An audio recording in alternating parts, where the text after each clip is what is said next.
Hi guys, welcome back to Vlogmas and welcome to London's Trafalgar Square. There's a tradition here that dates back to just after the Second World War, a couple of years after the Second World War to be precise. Obviously with a tradition dating back that far, it's firmly fixed in the hearts, minds and living memory of all Londoners. And it's this Christmas tree. The story behind the Christmas tree goes back to World War II.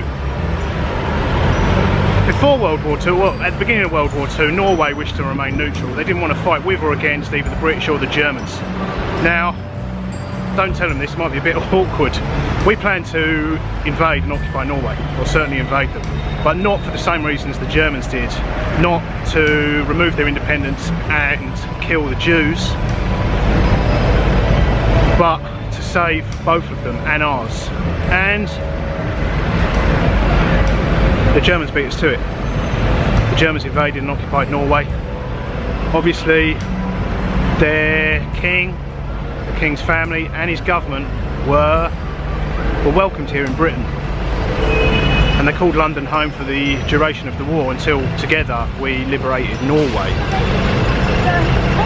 And ever since, as a mark of gratitude and our continued friendship, each year at Christmas the city of Oslo, the people of Oslo, send the people of Britain, the people of London, a gift of a Norwegian spruce, a 50 or 60 year old Norwegian Christmas tree.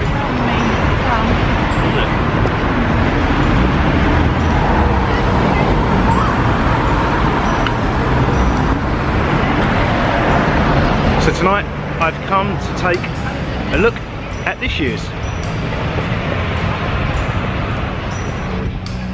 This is not the only tree Norway send Britain each year. They send us a few. Different cities in Norway send different cities in the UK the gift of a tree. This one in Trafalgar Square is so famous and so symbolic though in the national press. The others rarely get mentioned, but I'm sure they get massive write-ups in their local press, but I don't have living in London, I don't have access to them, so I can't find out exactly where the other trees are this year. But I can tell you in previous years, Stavanger sent one to Sunderland and Aberdeen, Sortland to Grimsby, Hordaland sent one to Edinburgh and one of Orkney's, Bergen sent one to Newcastle, and Grimstad sent a second to Orkney. The reason Orkney get two, well, they've got no trees of their own. The tree is decorated in a traditional Norwegian style with strings of lights, and each year at the start of December there's a huge ceremony and carol service both here and then over the road in St Martin's in the Fields Church. There's a huge ceremony when they turn on the lights, and I vlogged it last year if you're interested in seeing that.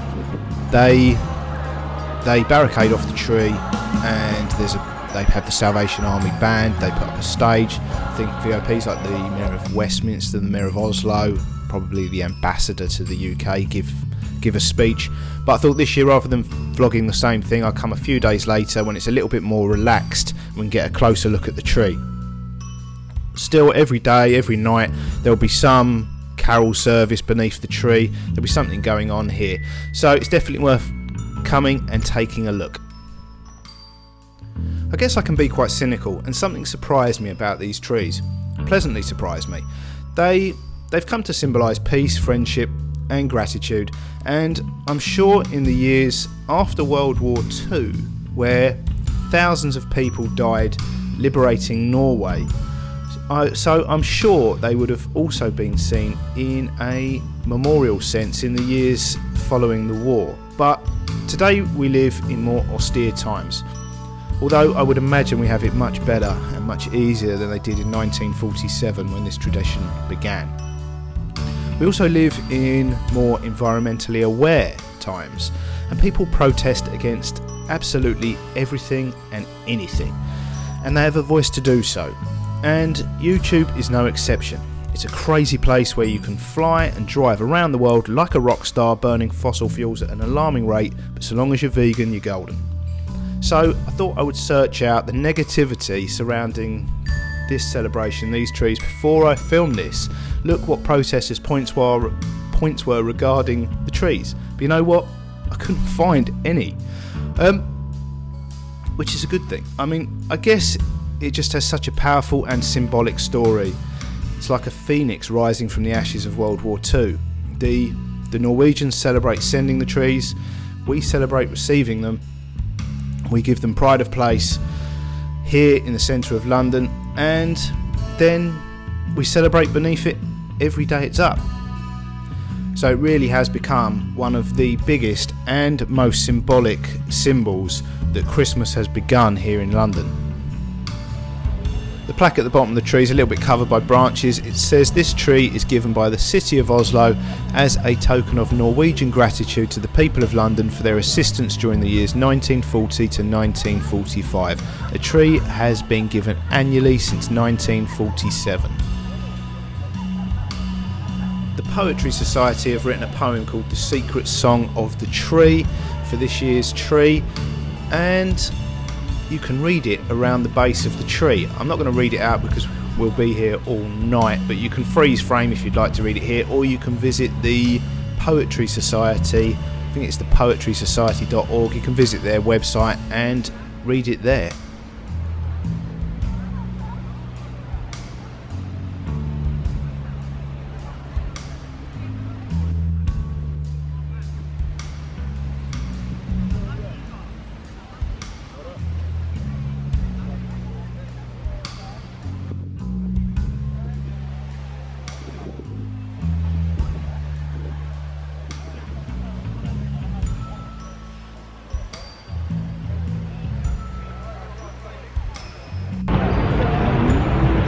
This year's tree is pretty amazing.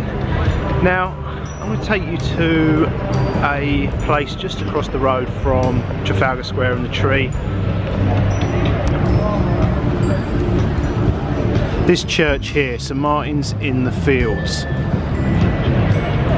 And there's a space below the church. The church is Crypt, in fact, which very few people know about or visit, and it's an amazing space.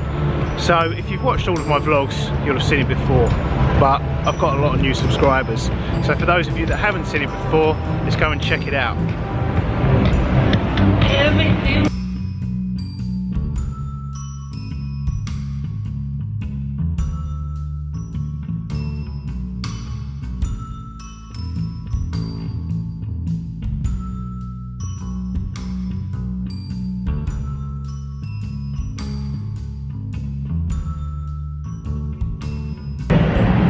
Welcome to St Martin's in the Fields Church, and in particular its crypt. This space is amazing. The lift shaft here is quite new. It's a lift shaft that provides, it's the entrance to the crypt, but obviously it's been built to provide disabled access to the crypt. They encourage you to take the stairs. There are signs there encouraging that, but the lift's so cinematic. It's like something out of a movie. It's like a Hollywood movie set. How many lifts have one button? The crypt. -1, the crypt. Here we go. It's like Hollywood built this for a movie, like the Da Vinci Code or something. There is a gift shop here, and also donation boxes for St Martin's in the Field and connections at St Martin's in the Field. So if you're interested in helping the homeless, definitely check out their website. I'll put a link in the description below.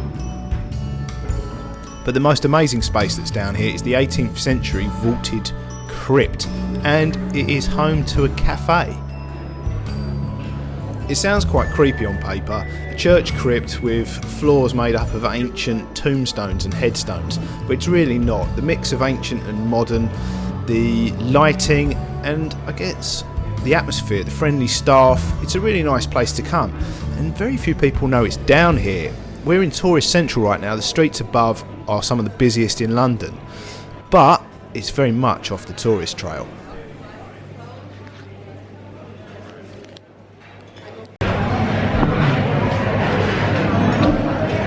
It's an amazing space to take a break, simply grab a quick drink.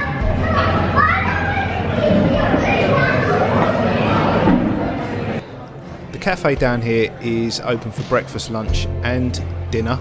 It's an amazing space, and the food's good, and above all else, it's great value for money. And one night a week they have jazz night down here.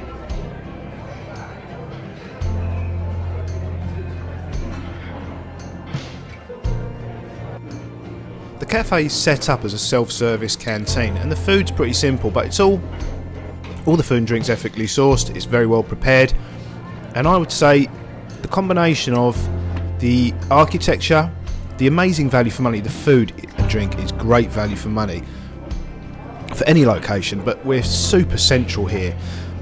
All that combined makes this one of the best hidden gems in London. The food and drink is such good value for money. I mean, most restaurants around here, when you leave, when you've paid the bill, you're not feeling very charitable. When you leave here, there are donation boxes on the way in and way out. It's such good value for money, you'll feel compelled to give them more money, to donate to their charity.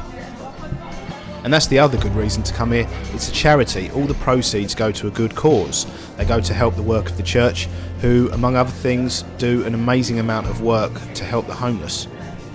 This is a really popular shot with YouTubers walking along filming their feet, but you won't see many walking along a floor made of historic tombstones and headstones. Well, you won't without a fury in the comments section anyway. But a lot of the floor here has been made up of these old tombstones. I was planning on taking the lift back up to the street, but they have all these signs telling you the good reasons to use the stairs. And what with it being Christmas, I could do with one of the good reasons is the exercise, and to be honest, I need it right now with all the junk. Well, I shouldn't say junk because I'll alienate possible sponsors and partners. All the convenience food, all the pies I'm going to be eating this festive season. I need every bit of exercise I can get.